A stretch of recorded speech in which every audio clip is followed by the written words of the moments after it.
नमस्कार बच्चों, मैं मंगेश ठाकुर फिर से आज आपके सामने रहीम के दोहे लेकर आया हूँ। पिछले वीडियो में हमने देखा कि रहीम जी हमें अपने वास्तविक जीवन के प्रति क्या बताना चाहते हैं। उन्होंने अपने पद से जैसे मछली का उदाहरण दिया है, जैसे वृक्षों का उदाहरण दिया है, जैसे तालाब सरोवर का उदाहरण दिया है, धन दौलत का उदाहरण दिया है, गरीब का उदाहरण दिया है। तो इन सारी बातों को देखते हुए हमें पता चलता है कि हमें हमारे जीवन में किस प्रकार रहना है। जीवन क्या है? पैसा सब कुछ है या फिर उन पैसों का सही इस्तेमाल करके जीवन को बिताना सही है? ये सारी बातें वो हमें उनके पद से कहने जा रहे हैं। देखते हैं अगले पद में वो हमें क्या कहना चाहते हैं। पिछला पद हमने देखा था, तरुवर फल नहीं खात है सरवर पियत न पान, कही रहीम पर का जीत संपत्ति सतही सुजान। मतलब क्या? संचय सुदान। मतलब इसका अर्थ ये है कि वृक्ष ने कभी अपने फल नहीं खाए हैं, उन्होंने सदा दूसरों के लिए अपने फलों का संचय करके रखा है। तालाब नदी सरोवर का आप ले लीजिए, उसका पानी भी सिर्फ आपके लिए है, दूसरों के लिए नहीं। तो उन्होंने वो पानी भी संचित करके रखा है हम लोगों के लिए। वो कभी खुद पानी नहीं पीते, ना तालाब ने कभी खुद का पानी पिया है, ना सरोवर ने पिया है, ना नदी ने, ना कुएं ने पिया है। सारा पानी हमारे लिए है, वो भी संचित करके रखा है।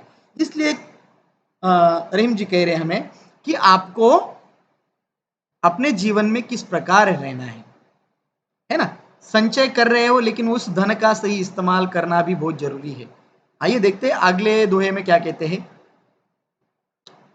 थोते बादर प्यार के जो रहीम गहरात, धनी पुरुष निर्धन भये करे पांचिली बात। थोते बादर क्वार के जो रहीम गहरात, धनी पुरुष निर्धन भये करे पिछली बात। देखिए अभी, थोते मतलब खोखले बेकार, बादर मतलब बादल, क्वार मतलब आश्विन महीना, आश्विन का महीना, जो मतलब जैसे, गहरात मतलब गरजते हैं, निर्धन मतलब गरीब, भय मतलब होकर, और पाचिली मतलब पिछली। तो उपयुक्त पंक्तियों में या इन पंक्तियों में हमें रहीम कहना चाहते हैं कि निर्धन होने के उपरांत धनियों को या धनी को व्यवहार के खोखलेपन को दर्शाया गया है। धनी होने के बाद उसका व्यवहार जो है खोखला लगता है। कैसे? रहीम कहते हैं कि आश्विन माह में आकाश में छाने वाले बादलों की गरज खोखली होती है। उस महीने में बादल अगर गरजते भी है तो हमें ज्ञात है कि बारिश नहीं होगी, वो खोखले होते हैं, ऐसे ही बादल बरसते हैं। लेकिन उसका अर्थ ये नहीं कि वो बारिश करने वाले हैं, बारिश नहीं होगी, ऐसे ही खोखले वो गरज रहे हैं, है ना। क्योंकि वे बरसात नहीं करते, पानी नहीं बरसती, बारिश नहीं आती, पानी नहीं बरसता, तो वो खोखला होता है। ऐसी इसी प्रकार निर्धन लोगों द्वारा बीते हुए सुख के दिनों की बातें करना भी बेकार होता है ना।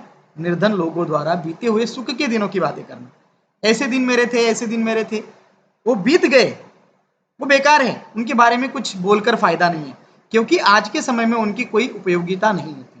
और भूतकाल जो बीत गया है उसके बारे में हम कितना भी कहे, कितना भी बोले, उसके बाद वो जो सुख के दिन थे उनके बारे में हम कितनी भी बातें करें, लेकिन वो दिन थोड़ी ना वापस आने वाले, वो दिन तो चले गए, वो जो खुशी थी उस समय की चली गई। लेकिन आज वो सारी बातें करने के बाद हमें आज उन बातों की कोई उपयोगिता है? वो बातें हमारे कुछ उपयोग में आने वाली है, या हमें उनसे कुछ लाभ होने वाला है? कुछ भी नहीं। तो इसलिए अभी अगर हमें जीना है तो वास्तविक जीवन को देखते हुए ही आगे बढ़ना होगा, ऐसा रहीम कहते हैं। चलो अगला दोहा देखते हैं। अगले दोहे में रहीम कह रहे हैं कि धरती की सी रीत है, शीत शीत घाम और मेह। धरती की सी रीत है, शीत घाम ओ मेह, जैसी परे सो सही रहे, त्यों रहीम यह देह।